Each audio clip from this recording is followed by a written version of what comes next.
Potato fry. இது மாதிரி வந்து உருளைக்கிழங்கை வந்து நான் தோல் சீவாமல் இது மாதிரி வந்து இந்த மாதிரி கொஞ்சம் மெலிசாக வந்து கட் பண்ணி வந்து வச்சுருக்கேன். இப்போ வந்து இதை வந்து நீங்கள் வந்து கட் பண்ணிட்டோன்னே வந்து தண்ணியில் போட்டுடுங்க, இல்லைன்னா வந்து கருக்கும். தண்ணியில் போட்டால் உங்களுக்கு அப்படியே வந்து இந்த மாதிரி வந்து ஒயிட் கலரில் இருக்கும்.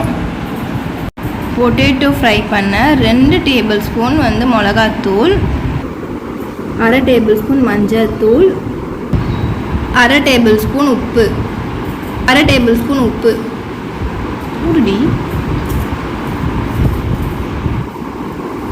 கொஞ்சமாக தண்ணி ஊற்றி வந்து கட்டியாக வந்து பிசைஞ்சிக்கலாம். வந்து கொஞ்சம் கட்டியாக வந்து பிசைஞ்சிக்கோங்க. இப்போ நம்ம வச்சுருக்க உருளைக்கிழங்கை இதில் ஆட் பண்ணிக்கலாம். பாருங்க, அப்படியே வந்து ஃப்ரெஷ்ஷாக இருக்குது. எப்போவுமே நீங்கள் அரிஞ்சிட்ட பிறகு தண்ணியில் இது மாதிரி வந்து போட்டு வச்சிங்கன்னா உங்களுக்கு வந்து அந்த கருக்காமல் இருக்கும். வந்து ஒன்று ஒன்றா வந்து எடுத்து இதில் வந்து போட்டு காரம் வந்து 2 சைடும் வந்து படுற மாதிரி வந்து பிசைஞ்சிக்கோங்க.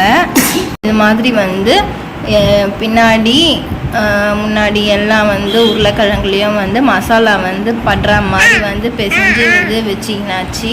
இது வந்து ஒரு 15 to 20 minutes 15 to 30 minutes வந்து நல்லா வந்து ஊறட்டும்னு சொல்லி தோசை தவாவில் வந்து எண்ணெய் ஊற்றி வந்து ஃப்ரை பண்ண வேண்டியதான்.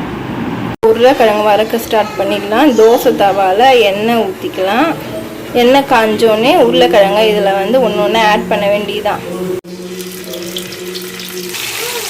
இப்போ எல்லா உருளைக்கிழங்கையும் இதில் வந்து ஆட் பண்ணியாச்சு. இப்போ ஃபுல் ஃப்ளேம்லேயே வந்து இருக்கட்டும். நாங்கள் பொட்டேட்டோ ஃப்ரை ரெடி.